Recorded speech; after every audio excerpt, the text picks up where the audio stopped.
Assalamu alaikum wa rahmatullahi wa barakatuh. This is your brother Muhammad Salman with new dua today. The dua which I will teach you today is regarding patience and a huge reward after that.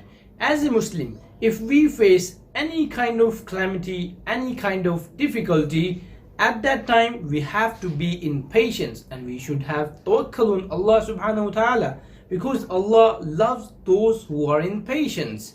And from the hadith of Prophet sallallahu alaihi wasallam, we also know that whoever say these words at the time whenever he suffer from any calamity, then Allah will give him something better in exchange. Subhanallah, what a beautiful dua it is. So the dua is inna lillahi wa inna ilayhi raji'un.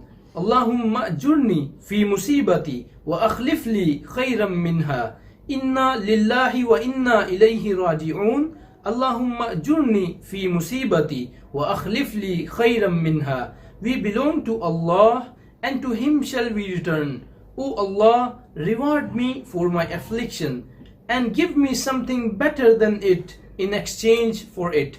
Subhanallah. So whenever we face any calamity, any problem, or Allah takes someone away from us, then we should be in patience and we should do this dua at that time. Allah will inshallah give us something better in exchange. So memorize this dua, teach it to your family, your kids and your friend as well, and share it with others for sadaqah jariyah inshallah. I will see you tomorrow with new dua. Until then, assalamu alaikum wa rahmatullahi wa barakatuh.